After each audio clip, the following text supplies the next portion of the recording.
Bienvenue à tous chez Thérapie Capsule. Très bonne nouvelle année. Je vous souhaite plein d'harmonie psychique et des super relations et nous allons y travailler avec plein d'astuces comme d'habitude.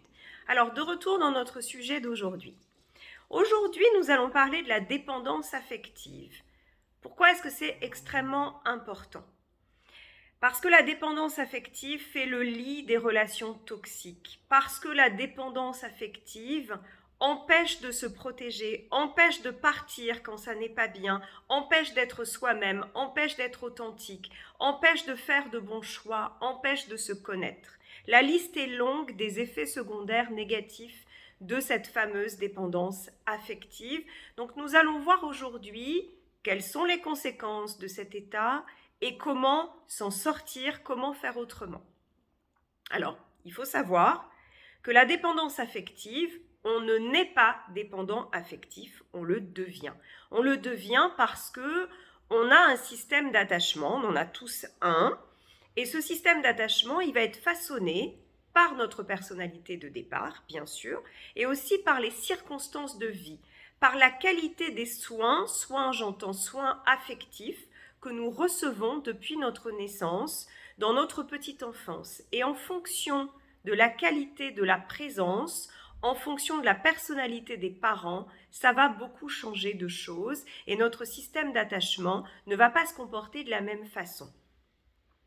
Pour quelqu'un qui souffre de dépendance affective ou anxiété affective, souvent c'est quelqu'un qui a manqué de stabilité dans ses relations parentales, qui a été avec des parents extrêmement anxieux eux-mêmes ou inconsistants qui ne permettaient pas à l'enfant de gagner sa sécurité intérieure.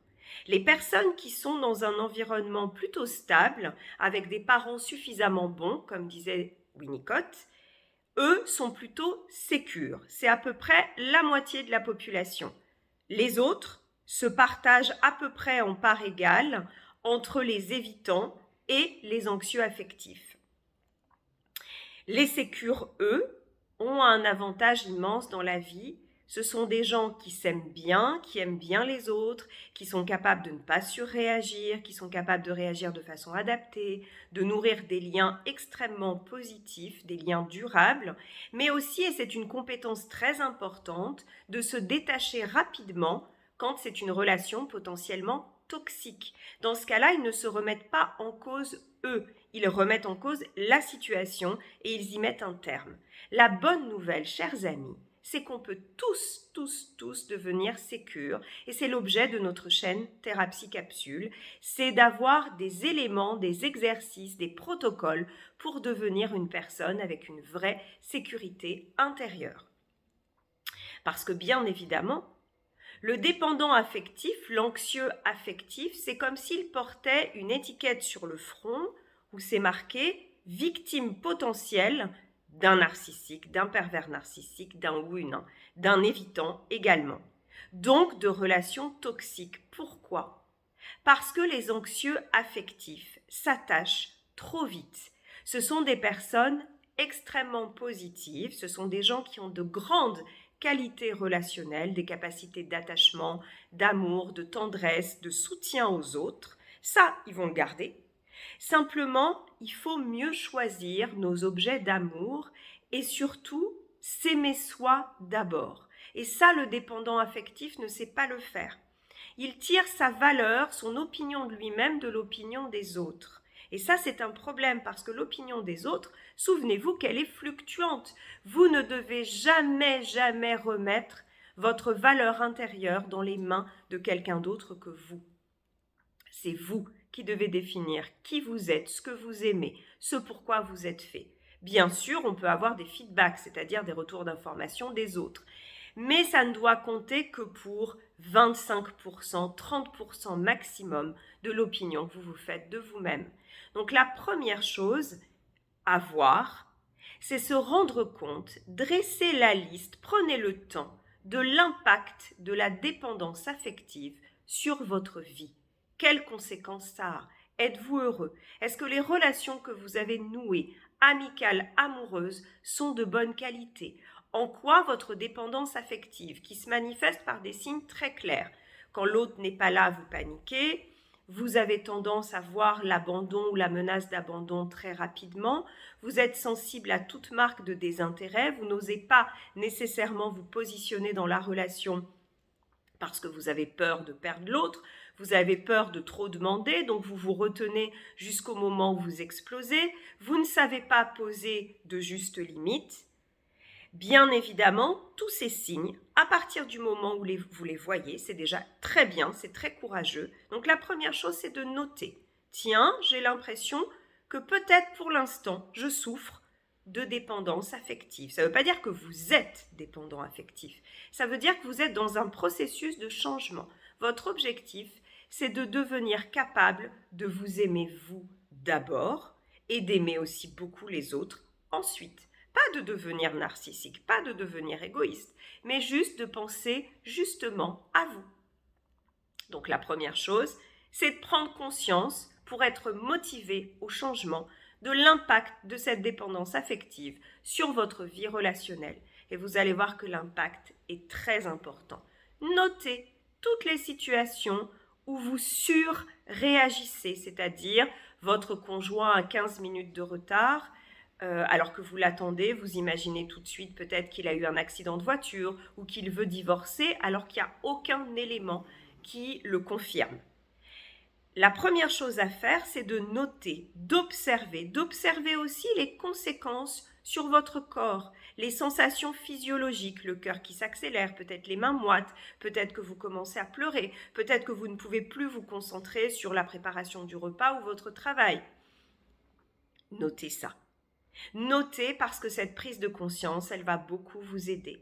Et ensuite, vous allez commencer à remettre en cause les pensées automatiques que vous avez autour de tout ça. Exemple, mon conjoint a 15 minutes de retard, je suis sûre qu'il va divorcer. Je note quelles sont mes émotions. Mes émotions, c'est peut-être la peur, l'angoisse, la tristesse. Je cote de 0 à 10, 10 étant le maximum. Quelle est l'intensité? Angoisse 8, désespoir 9, etc. Tristesse 8 sur 10. Et ensuite, je vais chercher quelles sont les pensées qui accompagnent ces émotions. Les pensées, c'est « il va me quitter »,« j'en étais sûre »,« il est trop bien pour moi », par exemple. C'est des pensées caractéristiques chez les anxieux affectifs. « J'en ai trop demandé »,« on a eu une dispute il y a 8 jours, je savais que c'était dramatique ». Et vous allez prendre toutes ces pensées et pensez à une personne de votre entourage qui est sécure, qui est beaucoup plus détachée, qui est peut-être plus juste dans son mode de fonctionnement. Qu'est-ce qu'elle se dirait? Et vous allez chercher, de façon très agréable et souple, des pensées alternatives. Alors ça peut être « Qu'est-ce qui me prouve que mon conjoint ne m'aime plus et veut divorcer ?» Dans la semaine précédente, il n'y a pas eu de signe particulier. Je connais mon conjoint, c'est quelqu'un de franc, s'il y avait une difficulté, il m'en parlerait. Est-ce que parce qu'on a eu une dispute il y a 8 jours, ça suffit à conclure tout de suite que nous allons divorcer? Les disputes font partie de la vie de couple. Je peux apprendre, si je le souhaite, à mieux les gérer, mais ça n'est pas nécessairement dramatique. Déjà, vous voyez, en cherchant toutes ces pensées alternatives, déjà, je me sens mieux. Bien sûr, c'est une situation fictive pour cette vidéo. Et là, je peux dire, par exemple, que mon angoisse a diminué à 4, mon désespoir à 4, peut-être ma tristesse à 2. Et je vais continuer jusqu'à ce que je trouve des pensées souples, réalistes, qui me permettent de me sentir vraiment mieux. Et chaque fois que j'aurai des incidents de ce type, où mon système d'attachement s'emballe, parce que c'est ça qui se passe. La personne anxieuse affective voit des menaces partout, là où des fois il n'y en a pas, et malheureusement, quand elle est dans une situation toxique où là il y a des menaces réelles, elle les minimise parce qu'elle a tendance, elle est câblée pour garder sa figure d'attachement, à se visualiser là et à l'autre ici. C'est-à-dire que l'autre est vécu comme toujours mieux que soi. Ça s'appelle la position de vie en analyse transactionnelle et moi je vous propose de commencer à remettre ça en cause en vous focalisant tous les jours de façon réaliste sur vos qualités, sur le processus d'apprentissage. En quoi mon mari, par exemple, serait supérieur à moi? Bah, pas nécessairement. Il a des qualités et j'ai aussi des qualités. Il a des défauts. Et je vais progressivement accepter, pour sortir de la dépendance affective, de ma dépendance affective, je vais accepter d'avoir une vision nuancée de moi-même. Je suis un être humain génial, avec des fois des défauts et c'est bien normal. Et l'autre aussi.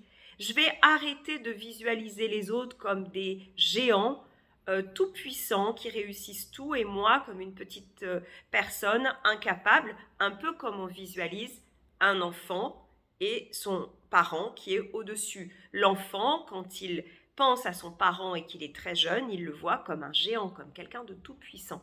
Il faut que nous sortions de ça quand on est anxieux affectif. Ça veut dire apprendre à apprécier sa solitude, apprendre à cultiver dans tous les actes de la vie un maximum d'autonomie et surtout apprendre à fixer de justes limites. Si vous dites non à quelqu'un et que cette personne renonce à la relation, c'est que ce n'était pas une bonne relation et qu'elle n'aurait pas duré dans le temps.